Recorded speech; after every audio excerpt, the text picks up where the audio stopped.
Kotak Mahindra bank zero balance saving account. आप अपना saving account Kotak Mahindra bank में ऑनलाइन अप्लाई करके कैसे खुलवा सकते हैं, वो भी वैसा सेविंग अकाउंट जिसमें कि अगर आप चाहें तो आप जीरो बैलेंस मेंटेन कर सकते हैं, यानी कि अपने अकाउंट में आप हर समय जीरो बैलेंस रख सकते हैं। यहाँ पे बैंक की तरफ से आपको किसी भी तरह का चार्ज नहीं लगाया जाएगा और बैंक आपके सेविंग अकाउंट को बंद भी नहीं करती है। इस अकाउंट को खुलवाने के लिए आपको किन किन डॉक्यूमेंट्स की ज़रूरत होती है और किन किन टर्म्स एंड कंडीशंस को फॉलो करना पड़ता है, इस अकाउंट में जो आप पैसे रखते हैं उस पर आपको कितने % का इंटरेस्ट रेट मिलता है और कौन कौन से हिडन चार्जेज यानी कि कौन कौन से एक्स्ट्रा चार्जेस पे करने होते हैं। और सबसे इम्पॉर्टेंट बात कि ऑनलाइन अप्लाई करने के तुरंत बाद आपको account number, IFSC code, net banking, mobile banking और ATM कार्ड, ये सारी चीज़ें कैसे मिल सकती है, इन सारी बातों को हम लोग इस वीडियो में जानेंगे। तो आइए जानते हैं। सबसे पहले हम लोग जान लेते हैं कि कोटक महिंद्रा बैंक में हम लोग जीरो बैलेंस सेविंग अकाउंट खुलवाने के लिए ऑनलाइन अप्लाई कैसे करेंगे, क्योंकि इसी प्रोसेस में हम लोगों को ये भी पता चल जाएगा कि यहाँ पे किन किन डॉक्यूमेंट्स की ज़रूरत होती है, किन किन टर्म्स एंड कंडीशंस को फॉलो करना पड़ता है और account number, net banking, mobile banking, IFSC code और ATM कार्ड, ये सारी चीज़ें तुरंत कैसे मिलेगी। तो दोस्तों यहाँ पे ऑनलाइन अप्लाई करने के लिए सबसे पहले आपको इस वीडियो के डिस्क्रिप्शन में जाना है। वहाँ पे आपको एक लिंक मिलेगा। आपको नॉर्मली उसे अपने कंप्यूटर के किसी भी वेब ब्राउज़र में या फिर अपने स्मार्टफोन के किसी भी वेब ब्राउज़र में ओपन करना है। जैसे ही आप ओपन कीजिएगा तो आपके सामने एक वेब पेज खुल करके आएगा, जो कि कोटक महिंद्रा बैंक के ऑफिशियल वेबसाइट का वो पेज होगा जहाँ से कि आप सेविंग अकाउंट के लिए डायरेक्ट अप्लाई कर सकते हैं। तो यहाँ पे दोस्तों आपको 3 कॉलम दिख रहे होंगे। सबसे पहले कॉलम में आपको अपना नाम फिल करना है। सेकेंड कॉलम में आपको अपना मोबाइल नंबर फिल करना है, वो मोबाइल नंबर आप इस अकाउंट में रजिस्टर करवाना चाहते हैं। और थर्ड कॉलम में दोस्तों ईमेल आईडी फिल करना है, तो जो भी आपका ईमेल एड्रेस है वो आप थर्ड कॉलम में फिल कर दीजिए। फिर नीचे आपको 2 कंडीशंस लिखे हुए दिख रहे होंगे। I am not politically exposed person, I am an Indian citizen and tax resident of India and of no other country, यानी कि आप इंडिया के रहने वाले हैं, इंडियन सिटीजन हैं और टैक्स भी इंडिया में ही पे करते हैं। तो आपको दोनों टर्म्स एंड कंडीशंस के पहले जो छोटा छोटा बॉक्स दिख रहा है आपको दोनों पे टिक कर देना है और लास्टली आपको ओपन नाउ पे क्लिक करना है। तब आपके सामने एक और पेज खुल करके आएगा जिसमें कि OTP फिल करना होता है। दोस्तों यहाँ पे आपने जो मोबाइल नंबर फिल किया था उस मोबाइल नंबर पे एक OTP जाता है, उस OTP को आपको इस कॉलम में फिल कर देना है। अगर किसी वजह से OTP नहीं जाता है तब दोस्तों देखिए कॉलम के नीचे आपको 2 ऑप्शन दिख रहे हैं, रीसेंड OTP और रिसीव ए कॉल। यहाँ पे अगर आप रीसेंड OTP पे क्लिक करते हैं तो OTP आपके नंबर पे दोबारा भेजा जाता है।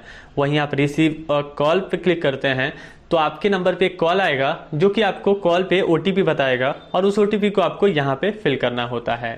तो OTP फिल करने के बाद आपको नेक्स्ट पे क्लिक करना है। तब यहाँ पे एक और पेज खुल करके आएगा जिसमें कि लिखा हुआ होगा do you agree to voluntarily use of your Aadhaar detail to open an account, और उसके नीचे कुछ और टर्म्स एंड कंडीशंस लिखे हुए हैं, उन्हें आपको पढ़ लेना है और फिर इस पे क्लिक करना है। तब आपके सामने 2 कॉलम खुल करके आएंगे।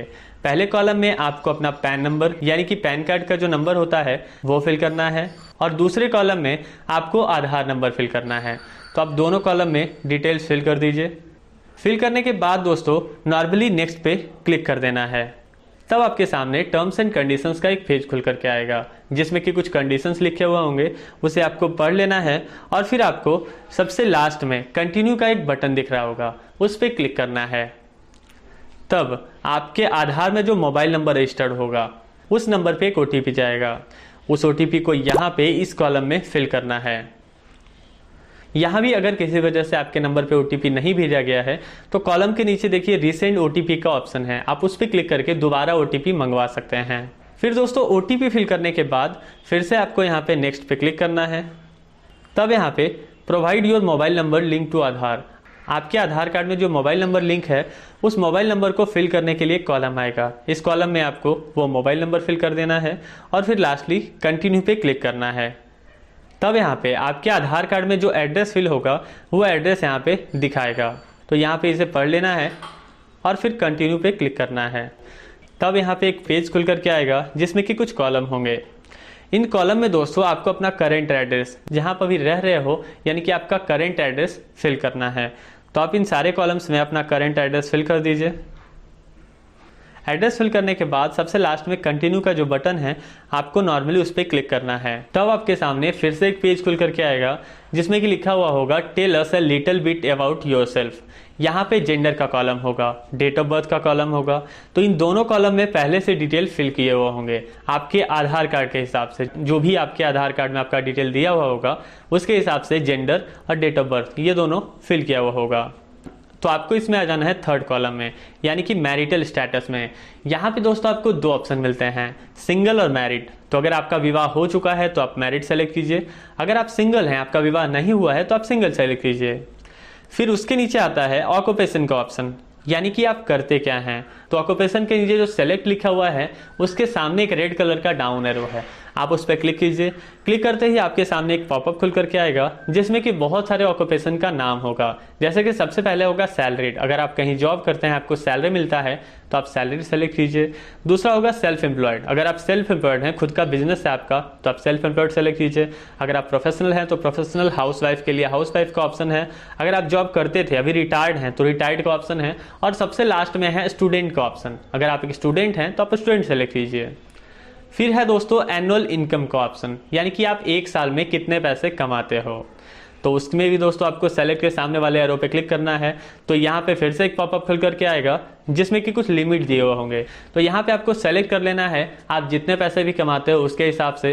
अगर आप पैसे अर्न नहीं करते हो तो यहाँ पे आपको सबसे पहला ऑप्शन सेलेक्ट कर लेना है, लेस देन 2 लाख। उसके बाद का कॉलम है दोस्तों फादर्स नेम, तो यहाँ पे आपको अपने पिताजी का नाम फिल करना है। फिर है मदर्स मैडम नेम, यहाँ पे क्या होता है दोस्तों कि जब भी किसी फीमेल का विवाह होता है तो उनके हस्बैंड के हिसाब से उनके नाम में कुछ चेंजेस किए जाते हैं, टाइटल में या फिर कहीं भी। तो यहाँ पे मदर्स मैडम नेम, यानी कि शादी से पहले जो उनका नाम था, अगर चेंज नहीं हुआ है तो वही नाम फिल करना है। लेकिन अगर कुछ भी चेंज हुआ है शादी के पहले वाले नाम में, तो आपको यहाँ पे शादी के पहले जो नाम था वो इस कॉलम में फिल करना है, मदर्स मैडम नेम वाले कॉलम में। और फिल करने के बाद दोस्तों लास्टली आपको नेक्स्ट पे क्लिक करना है। तब यहाँ पे पूछेगा do you want to add a nominee for your account now, यानी कि आप अपने अकाउंट में नॉमिनी ऐड करना चाहते हो। तो ये नॉमिनी क्या होता है दोस्तों, अगर आपके अकाउंट में कुछ पैसे होते हैं और आपका किसी वजह से डेथ हो जाता है तो आपके अकाउंट के पैसे आपके नॉमिनी को ही दिया जाता है, या फिर आपके जाने के बाद आपका अकाउंट जो है वो आपका नॉमिनी ही कंट्रोल कर सकता है। तो यहाँ पे अगर आप ऐड करना चाहते हैं इस अकाउंट में नॉमिनी तो यस सेलेक्ट कीजिए। अगर आप बाद में ऐड करना चाहते हैं, इसे आप बाद में भी ऐड कर सकते हैं, तो I will do it later select कर सकते हैं। लेकिन अगर आप अभी ऐड करना चाहते हैं तो आप एस सेलेक्ट कीजिए। तब यहाँ पे नॉमिनी डिटेल ऐड करने के लिए कुछ कॉलम्स खुल करके आ जाएंगे। सबसे पहले कॉलम में आपको नॉमिनी का नाम फिल करना है। सेकेंड कॉलम में नॉमिनी और अकाउंट होल्डर, यानी कि जिनके नाम से अकाउंट खुल रहा है और नॉमिनी, इन दोनों का रिलेशन क्या है वो सेलेक्ट करना है। ये नॉमिनी दोस्तों कोई भी व्यक्ति हो सकता है। यहाँ पे देखिए सारे रिलेशन का नाम लिखा हुआ है, तो यहाँ पे जितने भी रिलेशन के नाम लिखे हुए हैं इन सारे रिलेशंस वाले को आप नॉमिनी में ऐड कर सकते हो। तो रिलेशन सेलेक्ट कर लेना है। उसके बाद है डेट ऑफ बर्थ, नॉमिनी का जो भी डेट ऑफ बर्थ है वो आप सेलेक्ट कीजिए। फिर है दोस्तों नॉमिनी एड्रेस, अगर नॉमिनी आपके साथ रहता है तो नॉमिनी का और आपका दोनों का सेम एड्रेस होगा। तो उनके लिए दोस्तों है देखिए नॉमिनी एड्रेस के नीचे लिखा हुआ same as my communication address, और उसके सामने एक बॉक्स है, उनको इस पर टिक करना है। तो यहाँ पे उन्हें एड्रेस फिल करने की ज़रूरत नहीं होगी। लेकिन अगर कोई दूसरा एड्रेस है तो वो इन कॉलम्स में उनका एड्रेस फिल कर सकते हैं। और उसके बाद लास्टली कंटिन्यू पे क्लिक करना है। तब यहाँ पे फिर से आप नॉमिनी वाले पेज पे आ जाइएगा।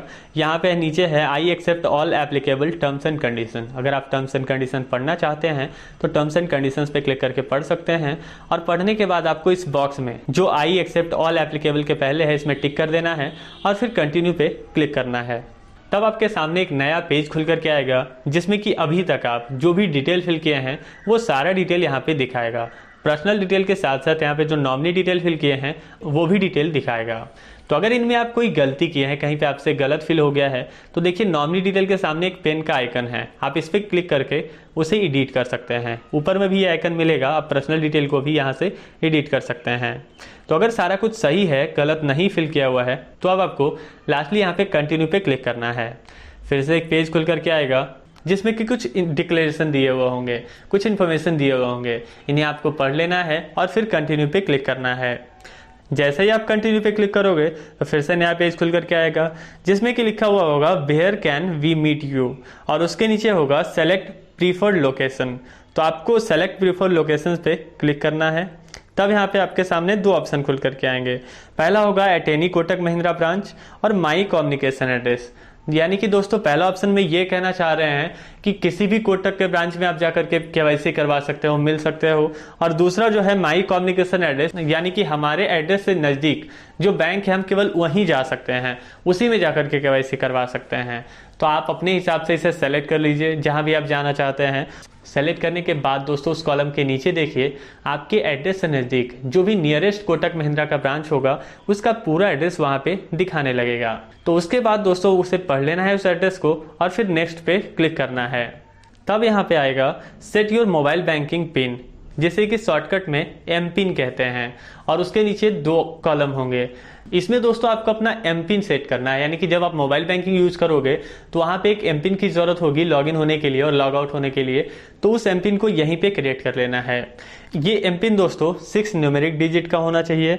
एम पिन में दोस्तों कोई भी नंबर रिपीट नहीं होना चाहिए। वो दोस्तों जैसे ही आप पहले कॉलम पे क्लिक कीजिएगा तो उसके नीचे 3 इन्फॉर्मेशन दिए हुए होंगे, उसके हिसाब से आपको एम पिन बना लेना है और वही एम पिन सेकेंड कॉलम में भी फिल करना है। फिल करने के बाद फिर आपको कंटिन्यू पे क्लिक कर देना है। जैसे ही आप कंटिन्यू करोगे तब दोस्तों यहाँ पे लिखा हुआ आएगा welcome to the 811 club Roshan Kumar, जो भी आपका अकाउंट होल्डर नेम होगा। और उसके बाद उसके नीचे आपको वहाँ पे अकाउंट नंबर दिया हुआ रहेगा। उसके बाद योर CRN नंबर होगा। दोस्तों मोबाइल बैंकिंग में लॉगिन होने के लिए CRN नंबर की भी ज़रूरत होगी। फिर IFSC कोड बताया हुआ होगा और उसके नीचे दोस्तों योर वर्चुअल प्रीपेड कार्ड, यानी कि आपका जो ATM कार्ड है वो वर्चुअल मोड में यहाँ पे दिखाएगा, जिसमें कि कार्ड नंबर, एक्सपायरी डेट और उसके नीचे CVV बताया होगा। इसे अगर आप देखना चाहते हैं तो देखिए उससे पहले एक ब्लू कलर का शो का बटन है, इस पर क्लिक कीजिएगा तो CVV दिखाने लगेगा।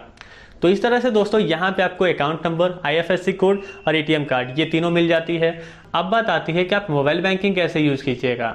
मोबाइल बैंकिंग यूज करने के लिए दोस्तों इस पेज को नीचे की ओर स्लाइड करना है। तब सबसे नीचे में आपको एक डाउनलोड ऐप का बटन दिखेगा, तो डाउनलोड ऐप पे आपको क्लिक करना है। जब आप क्लिक कीजिएगा तो आपको प्ले स्टोर पे रिडायरेक्ट किया जाएगा। वहाँ दोस्तों एक एप्लीकेशन खुलेगी कोटक बैंक। इस एप्लीकेशन को आपको इंस्टॉल कर लेना है। जब ये एप्लीकेशन इंस्टॉल हो जाए तो इंस्टॉल होने के बाद आपको यहाँ से जो अकाउंट नंबर और CRN नंबर मिला है और उसके बाद जो आप एम पिन सेट किए थे सेविंग अकाउंट खुलवाते समय, इन तीनों डिटेल को यूज करके आप इसमें लॉगिन हो पाएंगे। और लॉगिन होने के बाद दोस्तों जिस तरह से आप किसी भी बैंक का मोबाइल बैंकिंग यूज करते हैं, इस एप्लीकेशन में भी आप अपने अकाउंट की सारी सर्विसेज यूज कर सकते हैं मोबाइल बैंकिंग की तरह। तो इस तरह से दोस्तों आप कोटक महिंद्रा बैंक में अपना zero balance saving account online apply करके खुलवा सकते हैं और उसके सारे सर्विसेज को यूज कर सकते हैं।